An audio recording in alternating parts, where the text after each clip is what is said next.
All right, there's been a recurring theme going on the last couple of weeks that seems to be just coming up over and over again. So something I wanted to talk about, is my experience with working with high performance, high performer type of athletes and people in this society. And that's been the coolest part, between Rhonda and AB and Batista and so many others that I've been able to be around, that you start to see so many character traits that are really, really similar.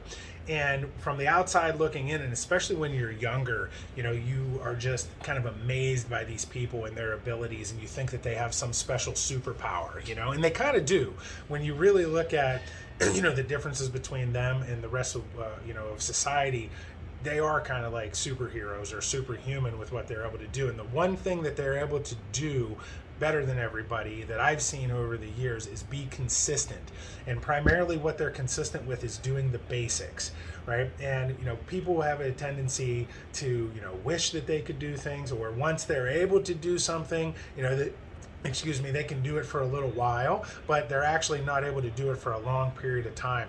And the people that I've seen that have had the most success are the ones that can do these basic things and do them over and over again. And with that comes this really strong belief structure in being consistent and doing the basics. They know that basically it comes down to their process and what they're doing every day at their practices. And like I talked about before, the 10 out of 10 principle, right? Can you stay focused for an entire practice? This idea of gamification and testing yourself and playing games to try to dangle a carrot in front of yourself to get you to get a little bit more. So when it comes time to run those extra laps, it's a lot easier, right? And that's another one of the things that we see with these higher performers, is that they consistently are running the extra laps and doing these extra things that get them further ahead. It might not be a ton, right? It might not be a ton, but it's consistent, running a few extra laps day in and day out. And if you've ever played sports, you know that the best person on the team is that guy that stays after and does a little bit of extra work, gets a little bit of extra help from the coach, watches a little bit more film. I mean,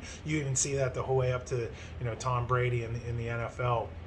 It's those people that put in the extra time.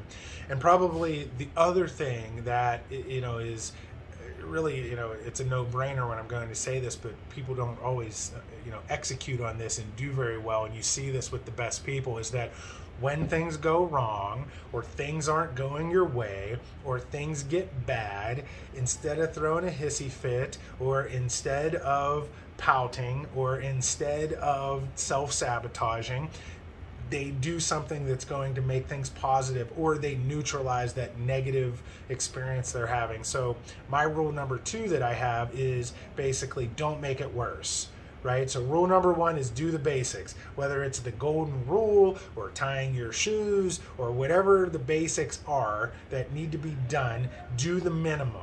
Right? And then rule number 2 is make sure that when you find yourself in a hole, stop digging, right?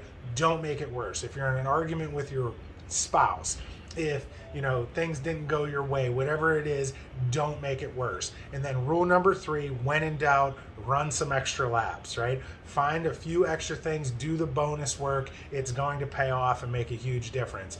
And I've seen this with my high performance clients, and even the business people that I've been around over the years. They just have the ability to do these things more consistently than everybody else. I have some other rules on execution that I'll get into as we go, but I wanted to drop those today, and I appreciate you guys tuning in. Talk to you later.